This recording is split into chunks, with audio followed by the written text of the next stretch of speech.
আকাশবাণী আগরতলা। স্থানীয় সংবাদ পড়ছি চন্দন লেখাপাল। এখনকার বিশেষ বিশেষ খবর হলো, রাষ্ট্রপতি দ্রৌপদী মুর্মু সকলের অধিকার এবং মর্যাদা রক্ষার জন্য ন্যায়সঙ্গত ডিজিটাল পরিবেশ নিশ্চিত করার উপর গুরুত্ব আরোপ করেছেন।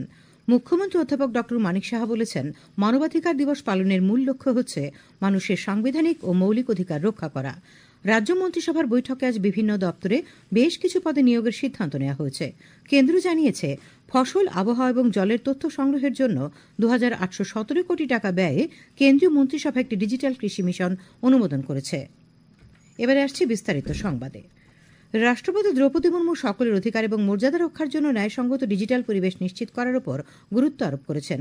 আজ নতুন দিল্লিতে জাতীয় মানবাধিকার কমিশন আয়োজিত মানবাধিকার দিবসের অনুষ্ঠানে ভাষণ দিতে গিয়ে রাষ্ট্রপতি বলেন যে সাইবার অপরাধ এবং জলবায়ু পরিবর্তন মানবাধিকারের জন্য নতুন হুমকি। রাষ্ট্রপতি বলেন, দারিদ্র্য বিমোচন, ক্ষুধা দূরীকরণ এবং যুবাদের সামনে সমান সুযোগ প্রদানের নীতি বাস্তবায়নের মাধ্যমে ভারত বিশ্বের সামনে একটি উজ্জ্বল উদাহরণ হিসেবে দাঁড়িয়েছে।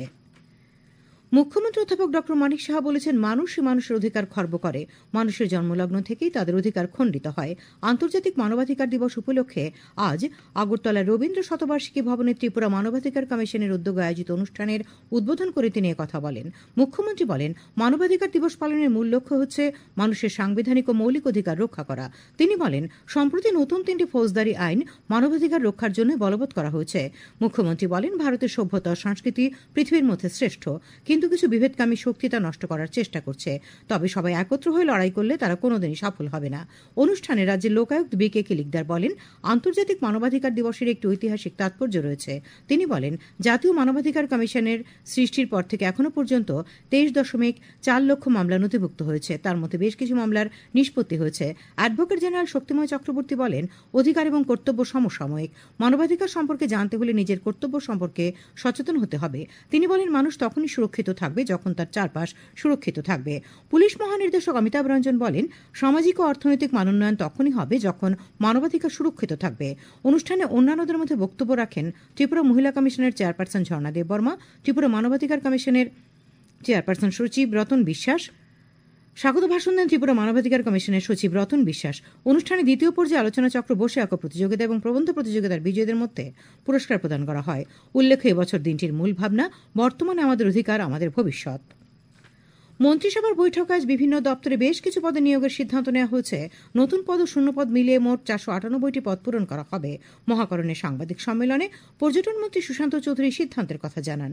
তিনি জানান, শূন্য পদগুলির মধ্যে স্বাস্থ্য পরিবার কল্যাণ দপ্তরে 161টি টেকনিশিয়ান পদ, 241টি এলডিসি এবং শিল্প বাণিজ্য দপ্তরে 96টি পদে নিয়োগের সিদ্ধান্ত নেওয়া হয়েছে। মন্ত্রী জানান, এই পদগুলি পূরণের জন্য শীঘ্রই পদক্ষেপ নেওয়া হবে। তিনি আরও জানিয়েছেন, পুলিশের স্পেশাল এক্সিকিউটিভ পদে 6,067টি শূন্য পদে নিয়োগের প্রক্রিয়া চলছে। এই পদের জন্য আগে বেতন বা সাম্মানিক 11,000 টাকা ঠিক করা হয়েছিল। আজ মন্ত্রিসভায় সাম্মানিক 13,000 টাকা করার সিদ্ধান্ত নেওয়া হয়েছে। মুখ্যমন্ত্রী অধ্যাপক ড মানিক সাহা বলেছেন, উন্নত প্রশিক্ষণের মাধ্যমে রাজ্যের আইটিআইগুলি থেকে পাশ করা শিক্ষার্থীদের জন্য আগামী দিনে কর্মসংস্থানের সুযোগ আরও বৃদ্ধি পাবে। আজ নরসিংগড়স্থিত ত্রিপুরা ইনস্টিটিউট অব টেকনোলজির নবনির্মিত অডিটোরিয়ামের উদ্বোধন করে মুখ্যমন্ত্রী কথা বলেন। টাটা টেকনোলজিস লিমিটেডের সঙ্গে মৌ স্বাক্ষরের প্রসঙ্গ উল্লেখ করেন মুখ্যমন্ত্রী। টেকনোলজির সাথে আমরা মৌ করলাম। সেই মৌতে এই যে 19 আইটি আছে, আইটিআই, তাকে মডার্নাইজ করে ওনারা বলছেন যে আমরা প্রায় অ্যাবাউট 700 করোড় এখানে সেই অর্থ বিনিয়োগ করবেন। আমাদের ত্রিপুরা সরকারও আমরা করব। তাতে করে এখন যারা যারা ত্রিপুরার ছেলে মেয়েরা আছেন সেখানে যাওয়ার ওদের ইচ্ছে হবে।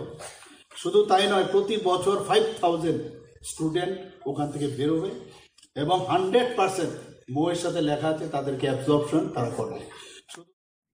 মুখ্যমন্ত্রী আরও বলেন, ত্রিপুরা ইনস্টিটিউট অব টেকনোলজি প্রতিষ্ঠানটি পূর্বে পলিটেকনিক ইনস্টিটিউট হিসেবে পরিচিত ছিল। কেন্দ্রীয় ডোনার মন্ত্রকের আর্থিক সহায়তায় পর্যায়ক্রমে টিআইটির অডিটোরিয়াম ও পরিকাঠামো উন্নয়ন করা হয়েছে। যে কোনো শিক্ষা প্রতিষ্ঠানে অডিটোরিয়াম বিভিন্ন অনুষ্ঠান ও শিক্ষার্থীদের পারফরমেন্সের ক্ষেত্রে একটি সহায়ক মঞ্চ হিসেবে কাজ করে। অনুষ্ঠানে শিক্ষা দপ্তরের বিশেষ সচিব ravel Hemendra Kumar Tripura institute of technology সম্পর্কে সরকারের ভবিষ্যৎ পরিকল্পনা তুলে ধরে বলেন, এই শিক্ষা প্রতিষ্ঠানটির পরিকাঠামো জাতীয় স্তরের পরিকাঠামো সমতুল্য। প্রতিষ্ঠানের ড্রোন টেকনোলজি সেন্টারটিকে আরও উন্নত করার উপর গুরুত্ব আরোপ করেন তিনি। অনুষ্ঠানে উপস্থিত ছিলেন বিধায়ক নয়ন সরকার, শিক্ষা দপ্তরের অধিকর্তা অনিমেষ দেববর্মা। ত্রিপুরা ইনস্টিটিউট অব টেকনোলজিতে মুখ্যমন্ত্রীর উপস্থিতিতে আজ এক রক্তদান শিবিরেরও আয়োজন করা হয়। খবর প্রচারিত হচ্ছে আকাশবাণীর আগরতলা কেন্দ্র থেকে। কেন্দ্র জানিয়েছে যে ফসল, আবহাওয়া এবং জলের তথ্য সংগ্রহের জন্য কেন্দ্রীয় মন্ত্রিসভা 2817 কোটি টাকার একটি ডিজিটাল কৃষি মিশন অনুমোদন করেছে। লোকসভায় একটি লিখিত প্রশ্নের উত্তরে কেন্দ্রীয় কৃষি ও কৃষক কল্যাণমন্ত্রী শিবরাজ সিং চৌহান বলেন, ডিজিটাল পাবলিক পরিকাঠামো রাজ্যগুলির সঙ্গে অত্যাবশ্যক কৃষি তথ্যের উপর একটি ব্যাপক ভূস্থানিক ব্যবস্থা তৈরি করতে সমন্বিত করা হচ্ছে। শ্রী চৌহান বলেন, তৃতীয় পর্বের মোদী সরকারের 100 দিনের মধ্যে কৃষকদের জন্য বেশ কিছু উল্লেখযোগ্য উদ্যোগ নেওয়া হয়েছে। কৈলাসহরে 191 নম্বর বিএসএফ এবং 46 নম্বর বিজেপির কোম্পানি কমান্ডার পর্যায়ের বৈঠকের পর এক নাবালিকা অনুপ্রবেশকারিণীকে গতকাল সন্ধ্যায় বাংলাদেশে ফেরত পাঠানো হয়। গত রবিবার ওই নাবালিকা বেআইনিভাবে ভারতীয় ভূখণ্ডে প্রবেশ করে।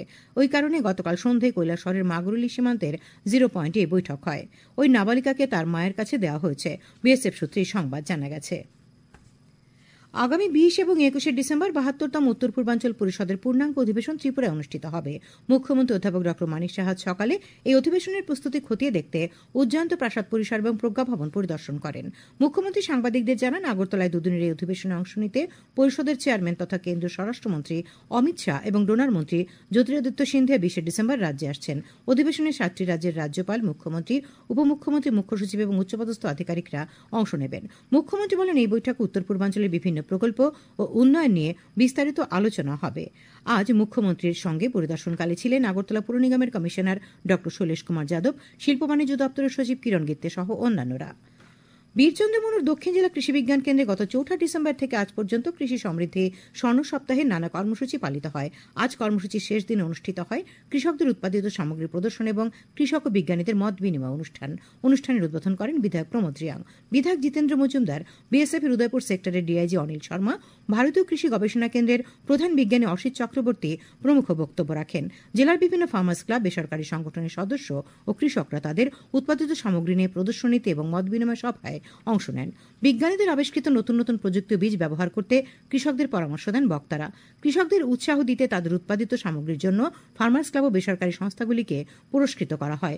দক্ষিণ জেলা কৃষি বিজ্ঞান কেন্দ্রের বরিষ্ঠ বিজ্ঞানী ড বিকে নন্দা জানান, আজ 100 জন কৃষককে কৃষি ও সেচের সামগ্রী প্রদান করা হয়েছে।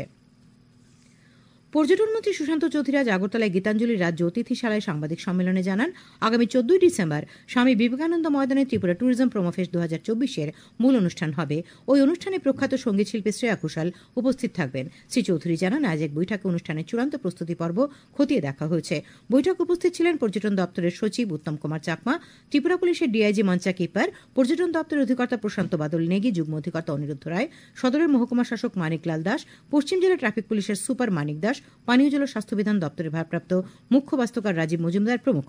পর্যটন মন্ত্রী জানান, অনুষ্ঠানের দিন স্বামী বিবেকানন্দ ময়দানে প্রবেশের জন্য 3 ধরনের গেট ও 3 ধরনের প্রবেশপত্র করা হচ্ছে। বাংলা সংস্কৃতি বলের উদ্যোগে সাপ্তাহিক সংস্কৃতি হাটের প্রথম বর্ষপূর্তি উপলক্ষে গত 7 ডিসেম্বর থেকে 15 ডিসেম্বর পর্যন্ত 9 দিনব্যাপী বিভিন্ন অনুষ্ঠানের আয়োজন করা হয়েছে। এই উপলক্ষে গত 7 ডিসেম্বর থেকে নানা অনুষ্ঠান চলছে। তার মধ্যে রয়েছে সাংস্কৃতিক প্রতিযোগিতা, পথনাটক, পুতুল নাটক, আলোচনা সভা ইত্যাদি। গত 8 ডিসেম্বর সংস্কৃতি হাটে বর্ষপূর্তি উৎসবের সূচনা করেন বিধায়ক রতন চক্রবর্তী। আজ আগরতলা রবীন্দ্র শতবার্ষিকী ভবন প্রাঙ্গণে প্রদীপ প্রজ্বলন এবং সাংস্কৃতিক কর্মসূচির আয়োজন করা হয়। আগামী 15 ডিসেম্বর উৎসবের সমাপ্তি নিয়ে নন্দননগর সেনপাড়া মাঠে সাপ্তাহিক সংস্কৃতি হাটে মুখ্যমন্ত্রী অধ্যাপক ড মানিক সাহা উপস্থিত থাকবেন। মহিলাদের জাতীয় সিনিয়র ক্রিকেটের সীমিত ওভারের আসরে ত্রিপুরা গ্রুপের তৃতীয় ম্যাচে পরাজিত হয়েছে। হরিয়ানার সুলতানপুরে গুরুগ্রাম ক্রিকেট মাঠে অনুষ্ঠিত খেলায় আজ বাংলা 5 উইকেটে রাজ্য দলকে হারিয়ে দেয়। প্রথমে ব্যাট করতে নেমে রাজ্য দল 50 ওভারে 8 উইকেট হারিয়ে 224 রান করে। জবাবে বাংলা 48 ওভার 3 বলে 5 উইকেট হারিয়ে জয়ের লক্ষ্য পূরণ করে। আবহাওয়া, আগামী 24 ঘণ্টায় রাজ্যের সব জেলায় 2-1 জায়গায় ঘন কুয়াশা পড়ার সতর্কবার্তা জারি করেছে আবহাওয়া দপ্তর। আগামীকাল আকাশ আংশিক মেঘাচ্ছন্ন থাকবে, সকালে কুয়াশা পড়বে। তাপমাত্রা সর্বোচ্চ 25 ডিগ্রি সেলসিয়াস এবং সর্বনিম্ন 14 ডিগ্রি সেলসিয়াসের কাছাকাছি থাকবে। আজ দিনের সর্বোচ্চ তাপমাত্রা ছিল 25.2 ডিগ্রি সেলসিয়াস এবং সর্বনিম্ন তাপমাত্রা ছিল 14.8 ডিগ্রি সেলসিয়াস। শেষ করার আগে খবরের বিশেষ বিশেষ অংশগুলি আরেকবার। রাষ্ট্রপতি দ্রৌপদী মুর্মু সকলের অধিকার এবং মর্যাদা রক্ষার জন্য ন্যায়সঙ্গত ডিজিটাল পরিবেশ নিশ্চিত করার উপর গুরুত্ব আরোপ করেছেন। মুখ্যমন্ত্রী অধ্যাপক ড মানিক সাহা বলেছেন, মানবাধিকার দিবস পালনের মূল লক্ষ্য হচ্ছে মানুষের সাংবিধানিক ও মৌলিক অধিকার রক্ষা করা। রাজ্য মন্ত্রিসভার বৈঠকে আজ বিভিন্ন দপ্তরে বেশ কিছু পদে নিয়োগের সিদ্ধান্ত নেওয়া হয়েছে।